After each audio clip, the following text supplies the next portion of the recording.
E aí galera, beleza? Bem-vindos ao Vegetal Vermelho. Hoje a gente vai discutir um assunto que eu tenho visto muito pelas redes sociais, pelo menos dentro da minha bolha. Esse discurso se organiza da seguinte forma. As pessoas falam, a gente está agora numa situação de confinamento no coronavírus e a gente vê que o planeta está se curando, do ser humano. O vírus é o ser humano e a cura é o coronavírus.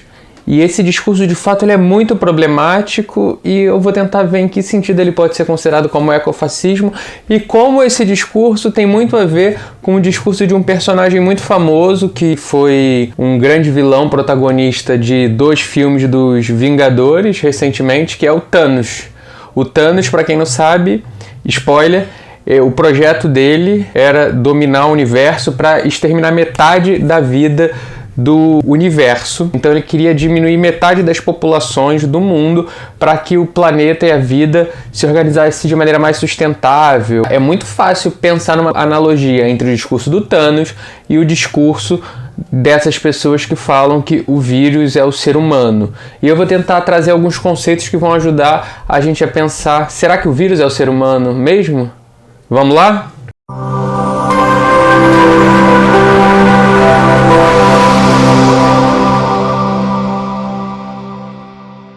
A ideia de ecofascismo, ela tem a ver com um projeto político. O ecofascismo, para mim, ele vai partir de uma consciência de que a gente enfrenta um problema ecológico, ambiental, o planeta está entrando em colapso, a gente está se confrontando com os limites planetários, que são os limites de fornecer condições para que a nossa vida se organize de maneira mais ou menos confortável. E diante dessa consciência, você vai instaurar um projeto genocida, racista, que em última instância redunda em um projeto de extermínio étnico-social. Isso é muito parecido com o projeto do Thanos. Então a gente já consegue fazer uma analogia, como esse mundo fantástico de super-heróis, ele diz alguma coisa sobre o nosso mundo. Isso pode parecer muito distante, né?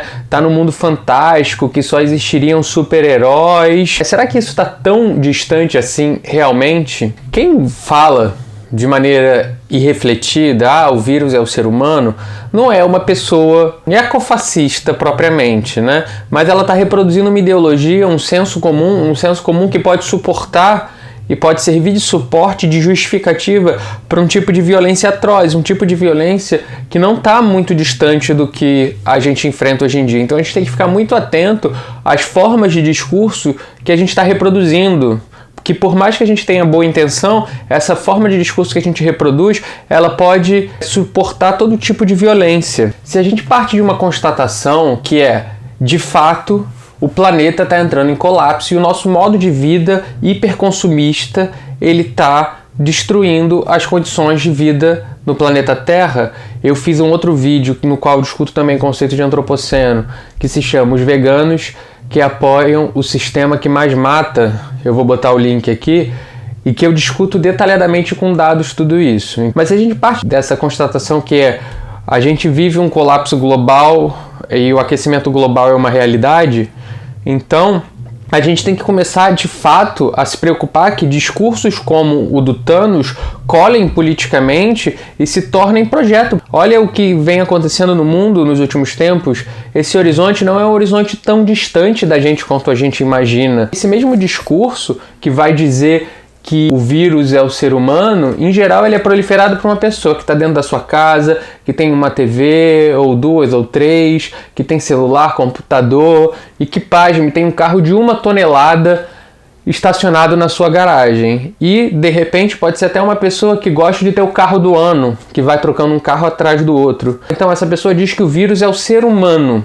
O que ela está fazendo? Ela está universalizando o modo de vida como se todas as pessoas no mundo, todas as pessoas da espécie humana vivessem como ela.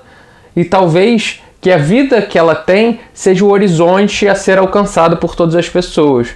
Talvez seja o contrário disso.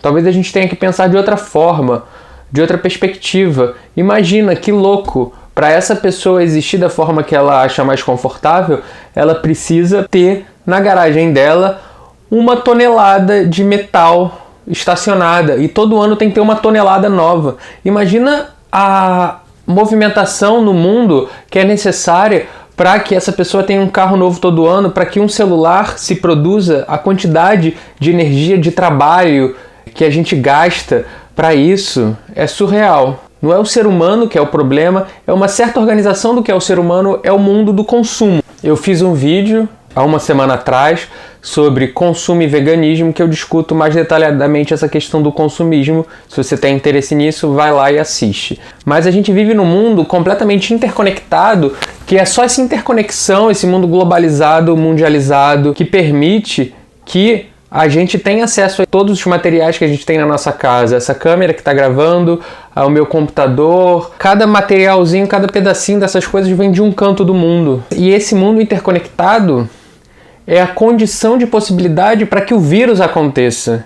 Então não é a espécie humana, é um certo mundo produzido por uma certa população, por uma certa forma de se organizar do homem que produz esse mundo globalizado, que quer expandir de maneira desenfreada e homogeneizar, que todo mundo se torne consumidor, que todo mundo viva da mesma forma, que todo mundo compre as mesmas coisas, que todo mundo queira ter um carro do ano na garagem. É esse mundo que está destruindo o planeta. A gente tem dados para mostrar que o consumo de carne aumentou 4 vezes desde 1961. Isso não acompanhou o crescimento populacional.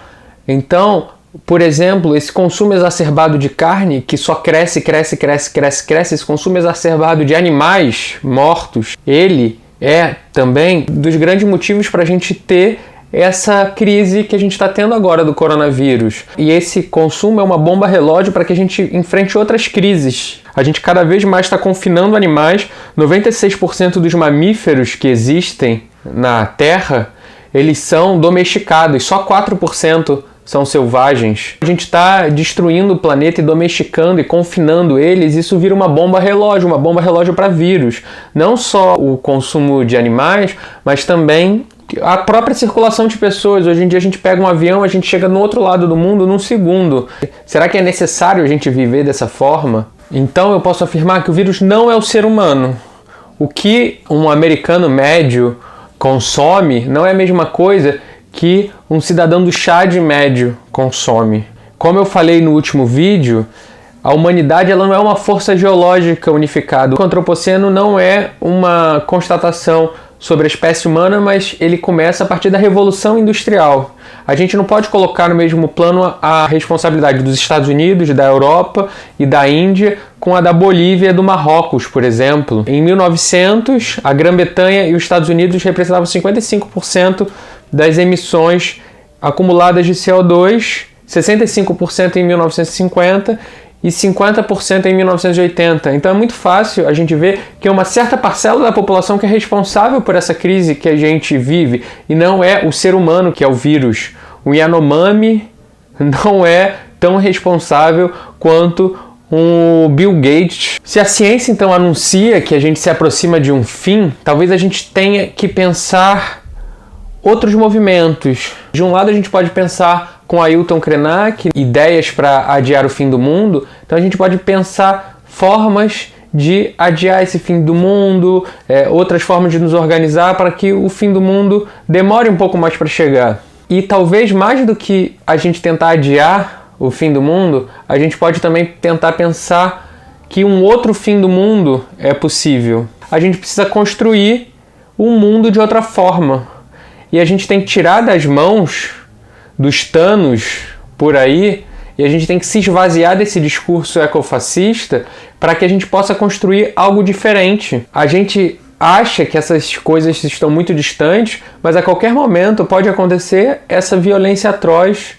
Então a gente tem que ficar muito atento. Talvez a gente tenha que produzir o mundo com as nossas próprias mãos. Para que um Thanos não se produza do nosso mundo, vamos nos organizar.